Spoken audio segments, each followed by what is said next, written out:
No, pero lo voy a anotar acá para que lo tengan también.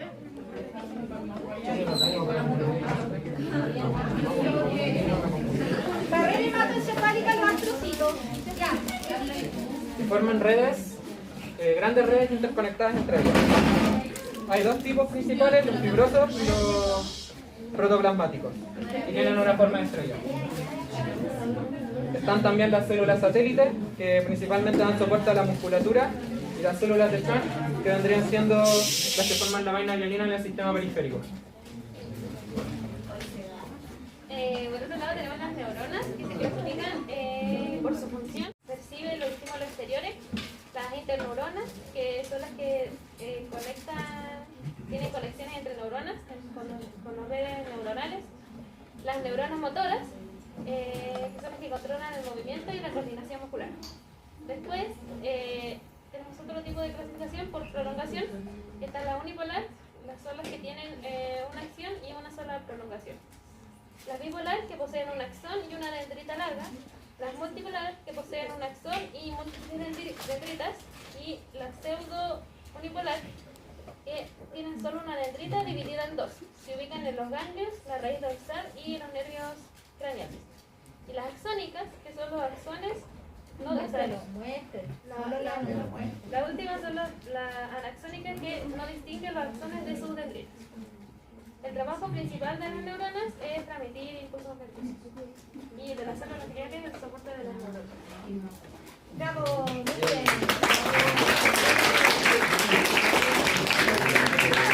Ya, oye, está súper bueno el mapa. Está bien hecho, no le sobra ni le falta información. Así que les voy a subir la foto. Les voy a subir la foto al Blackboard para que tengan el mapa conceptual, ¿ya? Porque igual esta cosa, el proyector, no nos favorece mucho con la calidad de las imágenes, ¿ya? Así que les voy a subir la foto al Blackboard para que lo tengan. Pero en general está bien, y eso del astrocito que te decía, que claro, pues es como la célula que participa en muchas funciones y forma parte de la barrera hematoencefálica. Sí, por eso yo quito la torrente sanguínea que es como un shock, pero es la barrera hematoencefálica. ¿Ya? ¡Súper! Muchas gracias. Muchas gracias.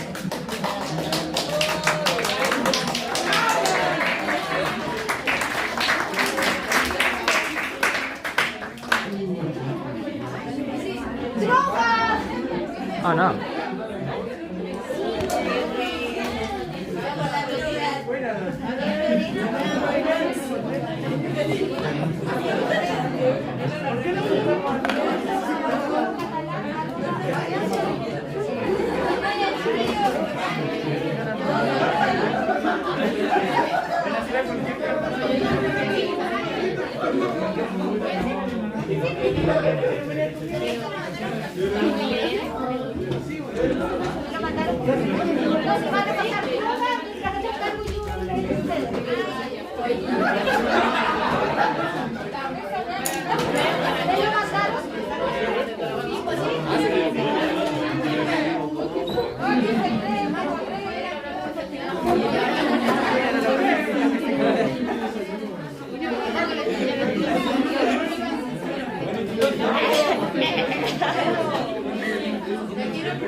Silencio.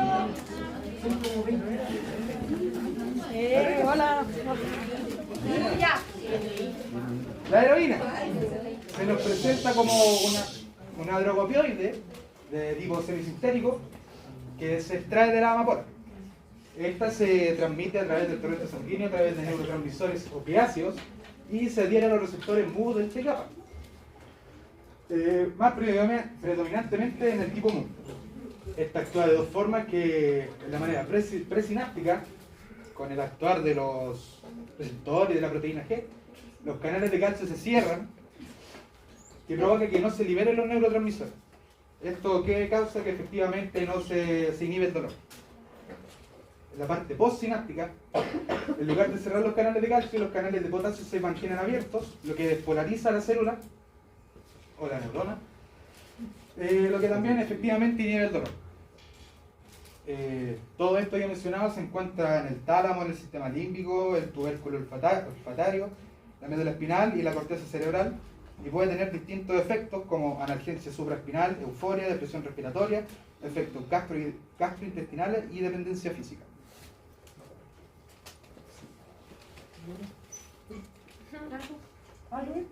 Bueno, después tenemos la éxtasis. La éxtasis es una droga sintética de carácter agónico, la cual afecta a la producción de diferentes neurotransmisores, los cuales corresponden a ser la dopamina, la norepinefrina y la serotonina.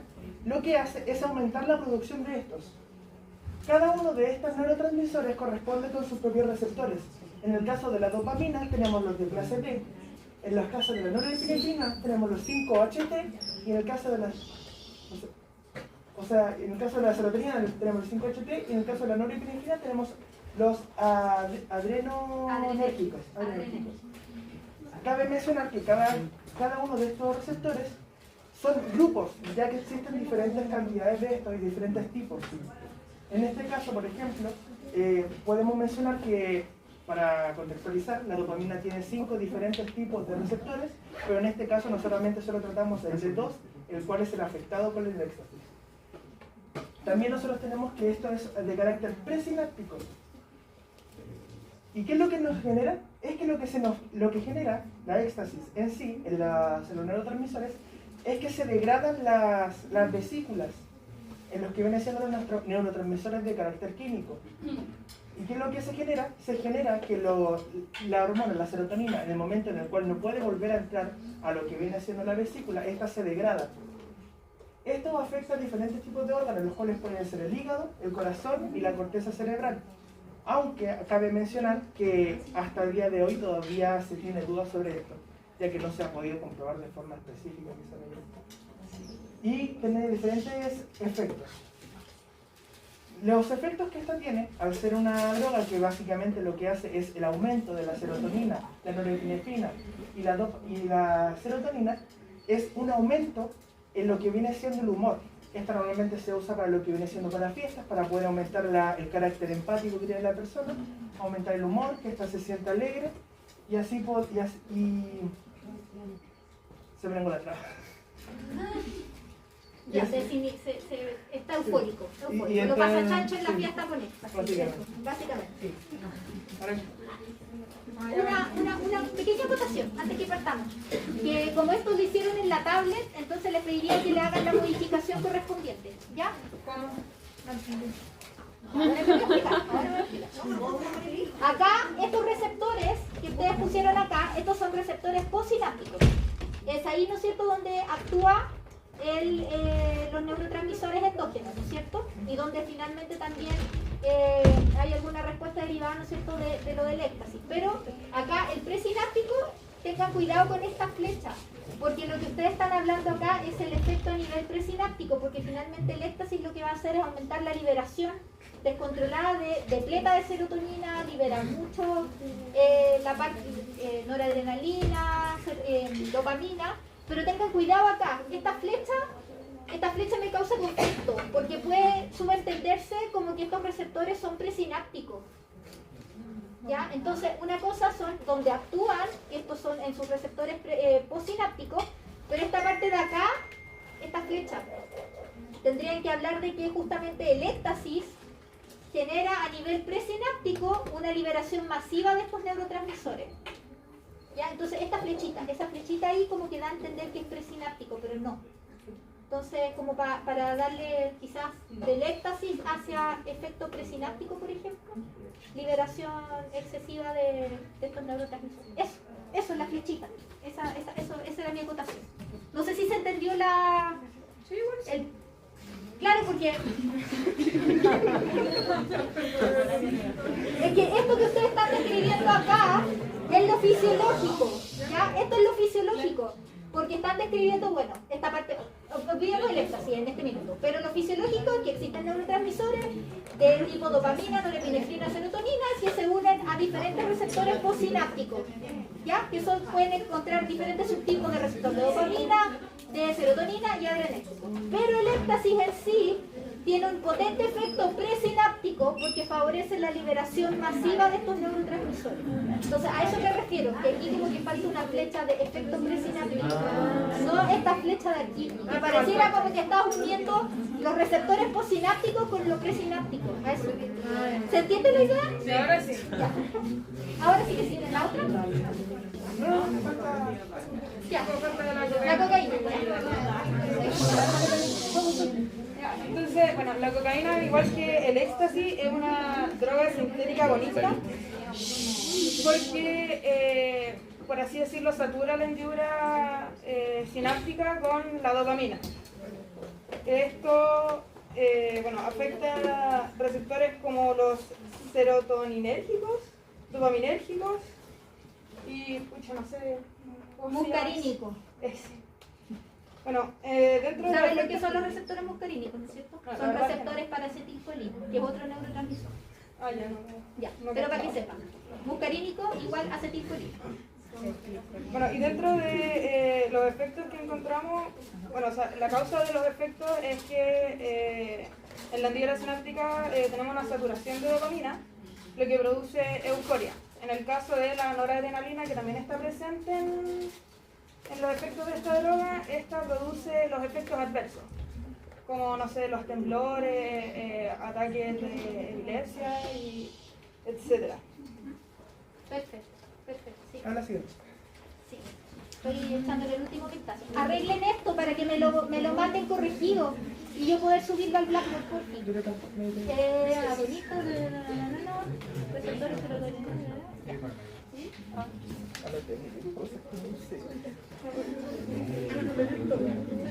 ya. Dos. Drogas dos. Parte dos.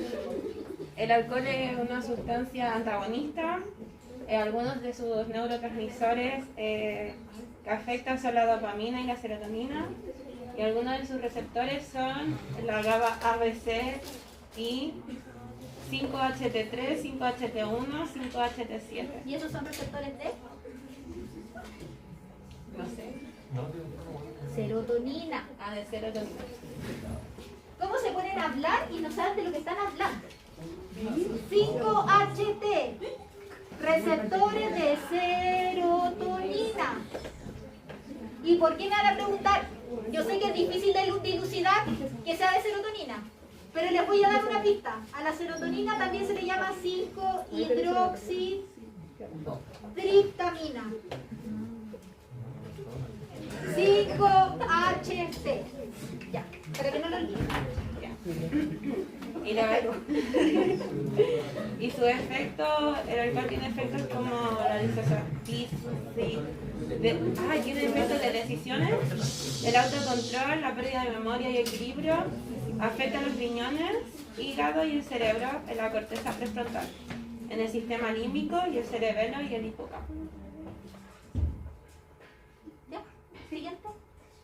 Estoy leyendo para ver si hay que agregar algo o quitar. Dele nomás, caballero. La marihuana es una droga natural cuyo neurotransmisor es el TSH.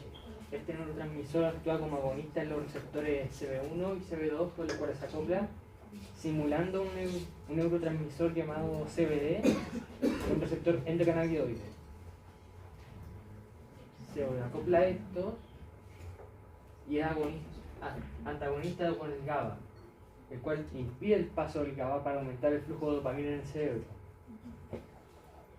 Sus efectos en el comportamiento de la persona pueden ser un estado de euforia, ansiedad, distorsión de la realidad, su actividad motora y irritabilidad.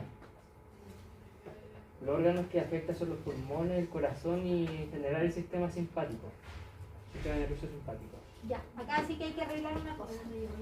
Acá, la marihuana, el THC no es un neurotransmisor, el THC es un derivado de la cannabis, así como el THC está el CBD. Lo que pasa es que es el componente psicoactivo y es el que ejerce todos estos efectos secundarios que conocemos de la marihuana. Entonces no es neurotransmisor, es una sustancia psicoactiva que se aísla desde la cannabis. Y lo que hace es simular la actividad de los neurotransmisores endógenos que actúan en el sistema endocannabinoide. ¿Ya? Entonces, eso es lo que sucede. Entonces, acá pueden colocar sustancia activa o sustancia psicoactiva, THC. Y el THC es el que se estaría uniendo a los receptores de endocannabinoides CB1 y CB2 o ejerciendo su acción en otros receptores para otros neurotransmisores. Esto está bien y esto está bien, pero el THC no es un neurotransmisor, es una sustancia derivada de la planta de la cannabis, ¿ya? Que se aísla químicamente y es la que produce la mayor parte de los efectos que se visualizan por el consumo de marihuana, ¿ya? Entonces acá, sustancia psicoactiva, componente psicoactivo, sustancia química que genera la mayor parte de los efectos observados, THC, ¿ya? Para que lo corrijan en el trabajo. ¿Ya? ¿Y cuál sería el neurotransmisor de eso? La sustancia psicoactiva del THC. O sea, está acá, serían receptores, sería la anandamida, la 2-AG, que son los compuestos endógenos, que son los ligandos naturales de los receptores de endocannabinoides. De hecho, el THC tiene una forma química muy parecida a la anandamida. Por eso tiene un efecto muy parecido en estos receptores. Y recuerden que el principal receptor donde actúa THC, si lo vemos desde el punto de vista del sistema nervioso central, el CB1, que es el que está más ampliamente distribuido en el sistema nervioso central. ¿Ya? El CB2 también hay, pero mucho menos que el CB1 en el sistema nervioso central. Pero eso, el THC tiene una función similar a los ligandos endógenos como la anandamida y la 2-AG. ¿Ya? Eso. Gracias, muchas gracias.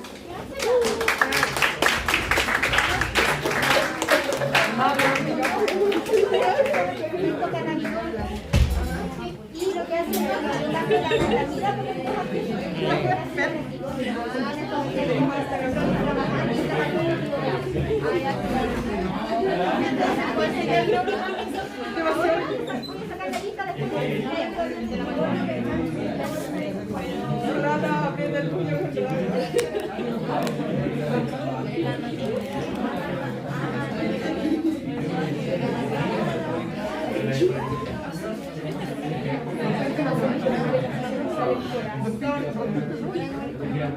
Ya.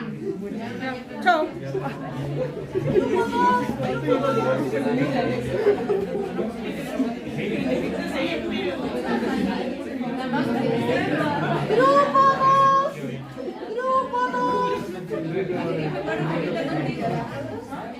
Ya, ¿y quién paga? A la patita todo.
Y está todo sentado, hay sillones, las patas y las papas por nadie.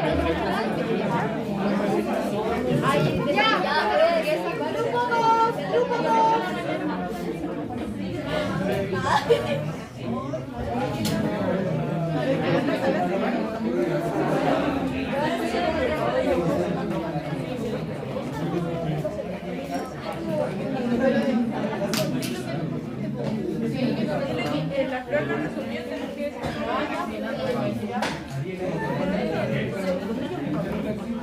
Y luego dejemos Ya.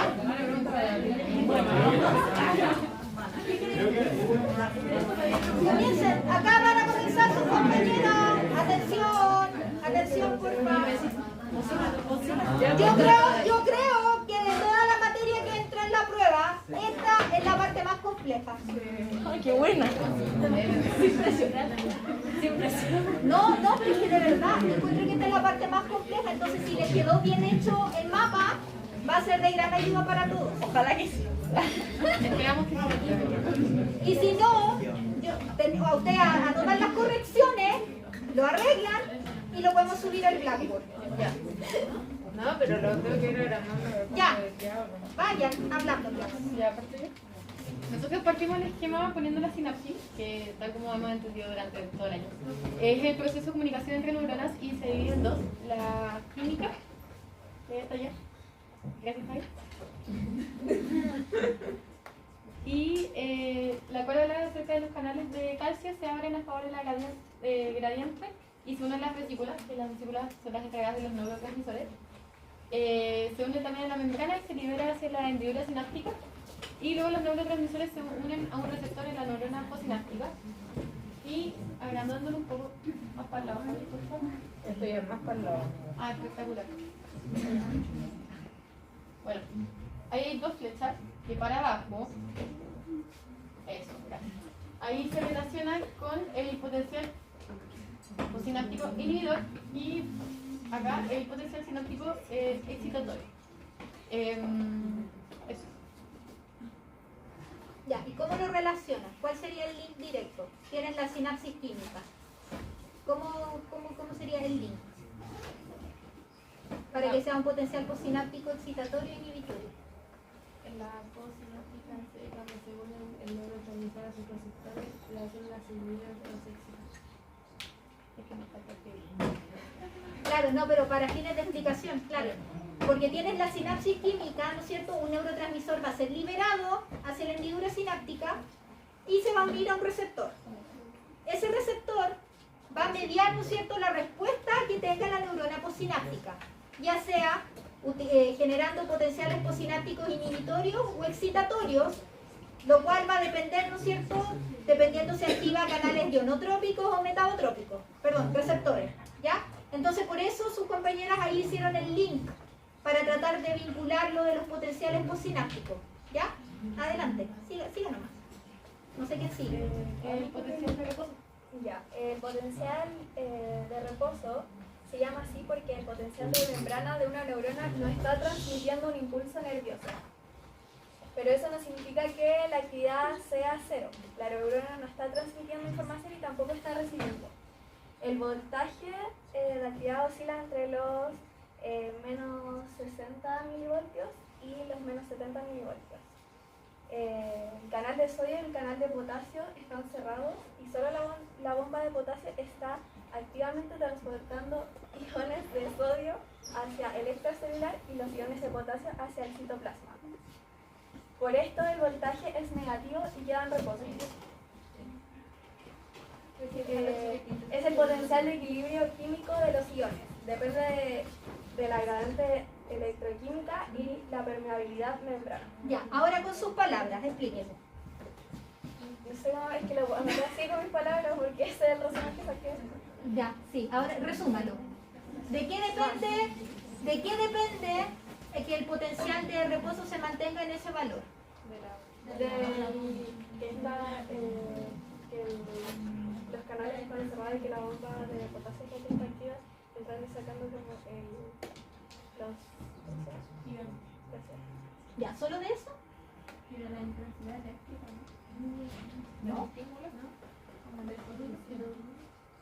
¿De qué depende el potencial de reposo? Ya, está bien, la bomba sodio que permite, ¿no es cierto?, mantener este, entre comillas, desequilibrio en la concentración de los iones, haciendo que el sodio siempre esté afuera y el potasio siempre esté adentro, ¿no es cierto? Y es algo que requiere energía y que se usa mucho sobre todo para restablecer el potencial de membrana una vez que se gatilla un potencial de acción, ¿ya? Pero el potencial de membrana es menos 70. ¿Qué hablamos nosotros en la clase de potencial de membrana? Para cualquiera, el que sepa, que responda, si es que acá estamos medio complicados. No, eso, el potencial de umbral me permite gatillar un potencial de acción. Es el potencial que permite decidir, ya, se alcanzó este potencial, vamos a gatillar un potencial de acción, o no es suficiente y no se gatilla un potencial de acción. Recuerden que el potencial de acción, ¿qué propiedad tiene? Es todo o nada. O se dan las condiciones o no se dan las condiciones. Eso es, ¿ya? Volviendo al potencial de reposo. Ya pues, ¿de qué depende el potencial de reposo? ¿Cómo se mantiene? Ya vimos que un componente es la bomba. Tranquilidad. Sí. Tranquilidad. ¿Qué más? De la cantidad de potasio al interior de la neurona. Más que la cantidad de potasio, porque la cantidad de potasio siempre se va a mantener más concentrada dentro de la neurona que fuera de la neurona, se refiere, ¿se acuerdan cuando hablamos de los canales de fuga? Ay, yo lo tengo. ¿Se acuerdan cuando hablamos de los canales de Sí, fuga? yo lo tengo. Que son los canales que finalmente la bomba de... Ay, ¿Bomba nata? ¿Perdón? Bomba de potasio. Sí, Que no, permanece... Gracias. Que permanece abierta. Sí, la única Como la que parte permanece central. abierta. Usted había hablado. Dígame. Eso no era... Casi me fallo. confundía, pero con la bomba nata o no, como que entraban... Eran como de 3 y 2. Ah, es que es una cosa es la bomba sodio-potasio, que salen 3 sodios, entran 2 potasios, ya, esa es una cosa. Pero los canales de fuga, ¿se acuerdan que yo les decía de que todos los iones se tratan de mover a través de la membrana en función de su potencial de equilibrio? Tratan de alguna forma, tratar de establecer como las mismas concentraciones a ambos lados de la membrana, cosa que no ocurre. Porque hay impedimentos, ya sea porque no pueden atravesar libremente la membrana, porque hay ciertos canales que en vez de estar abiertos están cerrados y solo en ciertas condiciones se abren y los dejan pasar, o por carga eléctrica, y ahí es donde hablamos de gradiente electroquímico o potencial electroquímico, donde juega un papel la concentración de los iones versus la carga eléctrica de los iones. Entonces, existen unos canales en las membranas de estas células que son los canales de fuga. Cuando hablamos de fuga, que están abiertos permanentemente, entonces permiten el movimiento de iones. En el caso del potencial de reposo, tenemos canales de fuga para sodio, que son los minoritarios, pero también tenemos muchos canales de potasio, que son los mayoritarios. Y el potencial y el valor del potencial de reposo está principalmente representado por los canales de fuga de potasio. Porque ¿qué hace eso? El hecho de que está saliendo potasio, de cierta manera va a lograr de que el potencial de membrana trate de irse hacia el equilibrio del ion potasio. Por eso el potencial es tan negativo, es menos 70. Entonces, pregunta, ¿cómo se mantiene el potencial de reposo de la membrana? ¿Gracias a qué? Bomba de potasio. A los canales de fuga de potasio. Mayoritariamente a la labor que ejercen los canales de fuga de potasio. Y eso está en una diapo de su clase de potencial de acción. Así que si no lo ha leído, léalo. Porque ahí está. En la 8. Ahí está en una diapo. Ya, perdón. Pero claro, la bomba también tiene su papel para mantener este equilibrio y sobre todo cuando se ha generado la depolarización y sí o sí hay que restablecer las cargas a ambos lados de la membrana. Pero más específicamente los canales de fuga. Entonces hay canales de fuga, los que más intervienen en la mantención de este potencial están asociados a los canales de fuga de potasio principalmente.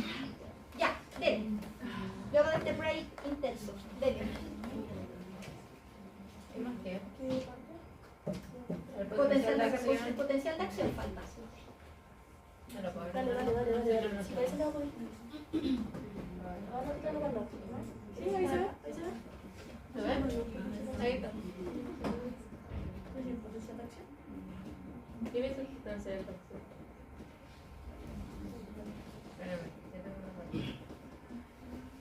Pero cuéntenle a sus compañeros, ¿qué es el potencial de acción? No tienen para qué estar tan pauteados. Que a estas alturas ya estudiaron todo, me imagino, y saben mucho.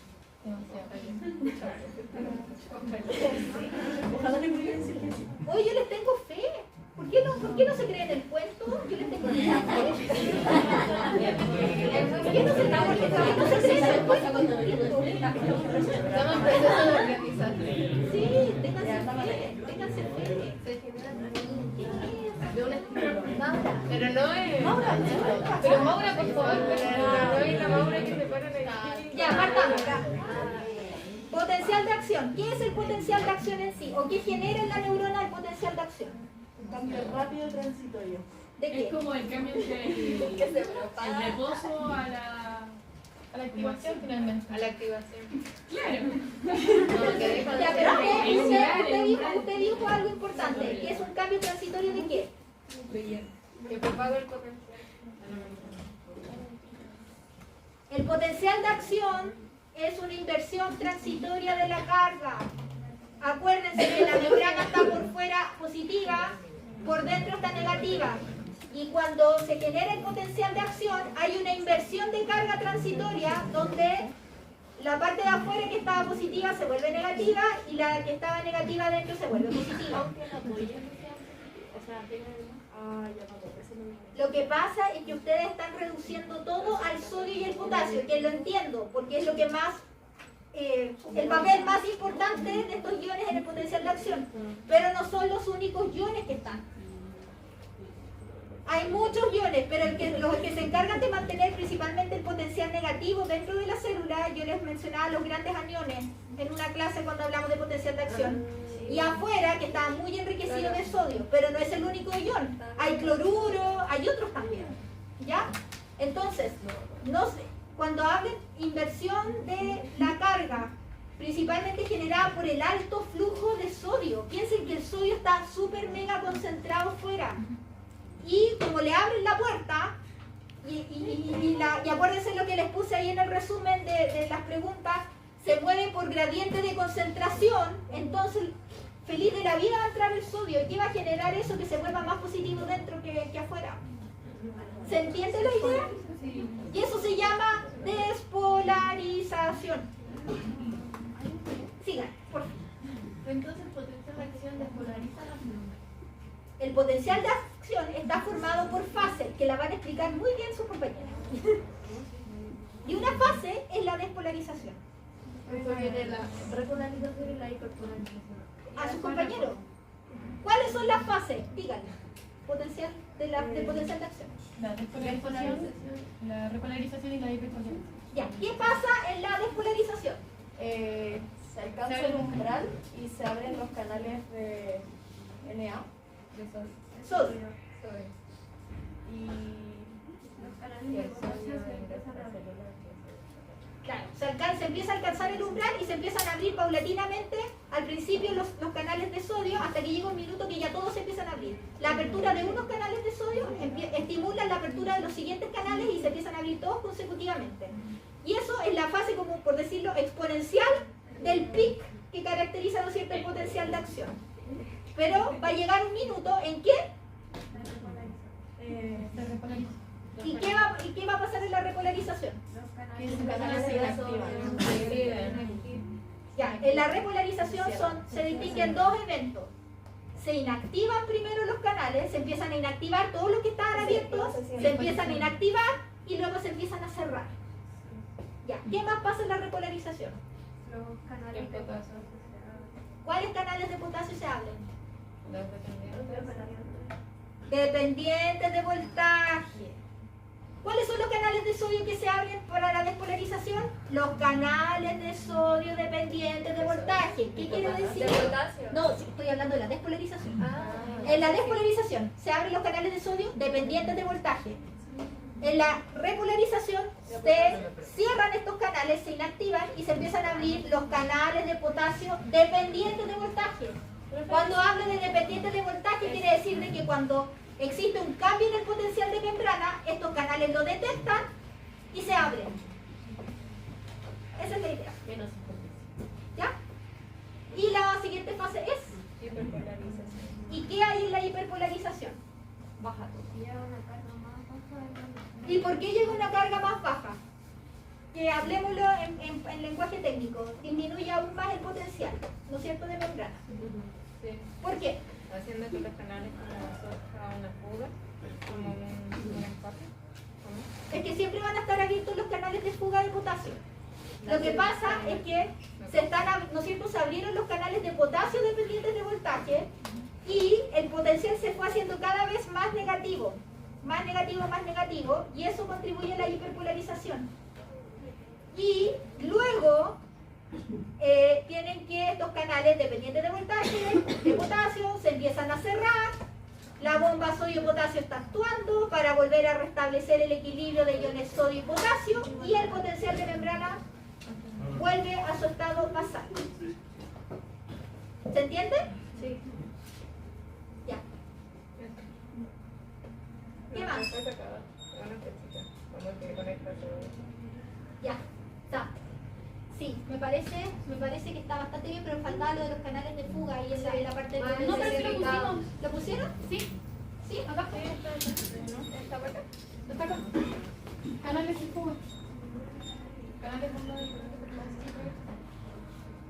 No es bomba, son canales, no es bomba. Ya, por favor, voy a decir esto, sí, voy a decir una cosa al respecto que lo puse también en las preguntas. Cuando ustedes lean en alguna parte bomba de algo, es un complejo proteico que requiere energía para mover moléculas en contra de su gradiente de concentración. Entonces, en la bomba sodio-potasio, que es la que ayuda a restablecer, ¿no es cierto?, este potencial de membrana, una vez que se ha gatillado el potencial de acción, lo que hace es mover sodio hacia afuera, en contra de su gradiente, porque siempre el gradiente de concentración va de más a menos. Ese es el movimiento lógico. Y si yo necesito energía para mover un ion, ahí estamos hablando del concepto de bomba. ¿Ya? Transporte activo, es un tipo de transporte activo. En el caso de los canales de fuga, son canales iónicos, que mueven iones, ¿ya? No son bombas, son canales de fuga.